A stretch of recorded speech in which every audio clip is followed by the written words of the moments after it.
All right, as I mentioned, first of all, this is video number 19, I think. We'll go with 19. I think I'm pretty accurate, at least a few are maybe inaccurate, but for the most part, we're good. So I'm going to go to the satellite pieces down here that that make certain things make sense inside of here. So we've already said this is the timeline 24/7, 365, and this is the human element of development. I didn't mean to do that at all. This is the human development part. Let's just scrap the element part. So this is the human development by our actions. Some satellite things. First of all, the title, juxtaposition chart, could also be considered the sanctification process, depending on which angle you're looking for. If you're looking at it coming from a spiritual angle, you have the sanctification process, and if you come from the physical angle, it's the juxtaposition chart. So then there's some absolutes, what I call a list of absolutes. There's only a few. Humans progress by adaptation or evolution. That's a two-way. The progress we make is either to adapt to something we can't control and it's immovable, or we evolve to make it better for ourselves in some way, shape, or form. An adaptation would be like, okay, we're stuck in a 60-minute hour. No matter what we want to do, we're going to be stuck within that hour. So we have to adapt to it. An evolution might be, hey, why don't we use some 50 SPF sunscreen as opposed to just walking out there with cooking oil on us. One's going to bake us, the other one's going to protect us. So that's an evolution. Like, hey, at least we got some kind of moisture in our skin. Yeah, but it's frying you like a piece of bacon. Okay, scrap that.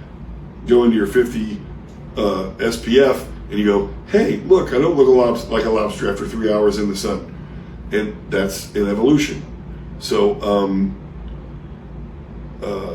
the things that fuel that are all powered through our individual will.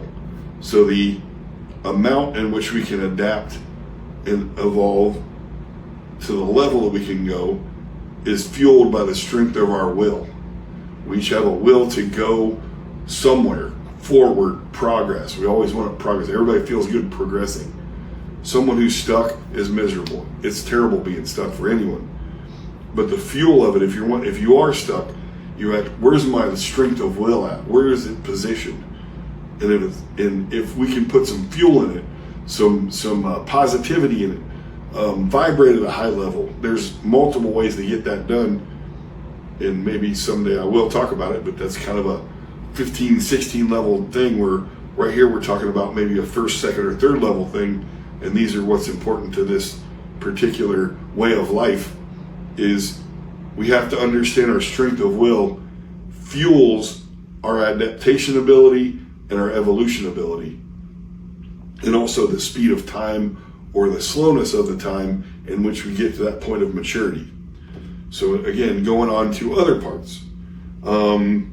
Every person that's on earth has an element of faith in one hand or, in their possession, and there's also an element of worship to their possession somewhere in their hand. I always picture it in my hand because if you think about them, they're a hot potato or they're really spiky, maybe hard to hold on to.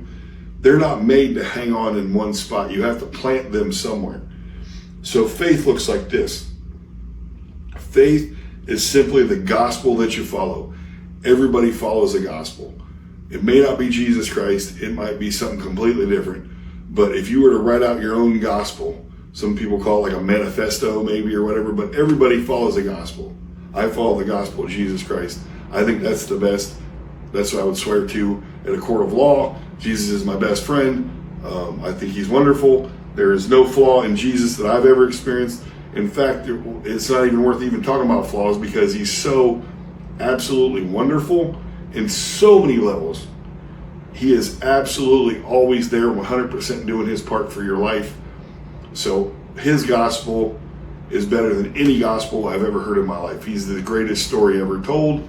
And as I've been telling it in my whole life of the 49 years that I've been a Christian, Jesus Christ continues to write a great story in my life. And I know other people's lives, but I'm just telling you, for someone who doesn't believe or thinks that it's some hocus pocus deal, well, you're only deceiving yourself. Because Jesus Christ, I mean, you're missing a lot. If you skip over Jesus, if you don't try to pursue his love for your life, then you're just wrong. And I'll defend that until my last breath, because I've had 49 years of experience with Jesus Christ, and he is absolutely amazing. That's probably not even a good enough word for it. He's just everything that's awesome. He's that just in his fingernails. I mean, it's like he has so much depth and strength and power, and the love and connectivity he has is something you'll never ever find anywhere else. Anywhere else. Jesus has it, and he offers it. If you have the faith system that believes in his gospel, that's where he lives. If you're in another gospel where he doesn't live, then you're going to miss out on it, and then you might judge him on that stuff. But it's like you got to go to his gospel and live in his neighborhood, and then he'll find you and rescue you from yourself the way we all needed rescued from ourselves, because we started out going the wrong direction. So that's part of it. The other part is the worship. Worship is how humans engage in their talents and in all their resources, the things that we value, whether it's money, whether it's time, whether it's effort, whether it's energy, whether it's emotions, whether it's companionship or relationships, all the things that we value. Wherever you're at in the spectrum of that value system that you're living is where your worship happens. These elements are not disputable. These are things that we are given invisibly inside of ourselves that we cannot keep still. They won't allow you to be still. They're vibrational, they're slippery, or they're sticky. There are ways that you just don't want to hang on to them because you can't. And that's purposeful, because then you got to go plant your faith in some gospel. You have to go put your worship somewhere, because if you don't, then that basically means that you think you're God, and you think you should be worshiped, and you think your gospel's the best, and we all know that ain't happening. I mean, if you want to deceive yourself like that, knock yourself out. You and your two friends that might believe the same thing, and then there's nobody else around you. That's where you're going to end up. So being really smart where you put those two things is really going to dictate so many other things of your life. And so the last part that I want to talk about before I get to the middle, and this kind of interjects the middle a little bit, is on this area here is the natural realm that's coming up from the nature, and this is the spiritual realm coming down from spirit.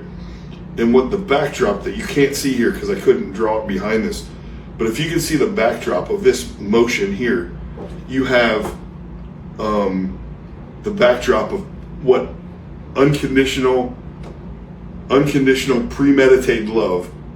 If it had a color, let's just call it, it's brilliantly white, and that's what's white here. But if you look at it from the side view like this, and you saw the depth, if I can somehow draw the depth, it will go from light to dark. Like, so the side of this, if you could somehow make this three-dimensional, the backdrop of that would look that unconditional, premeditated love that God has given us as an experiment between himself and us. It starts out brilliantly white and gets completely pitch dark. That's the range. If you could see this in a 3D model, that's what it would look like. So I'm going to end there with the satellite things, and then I'm going to continue with the internal parts. See you on the next one.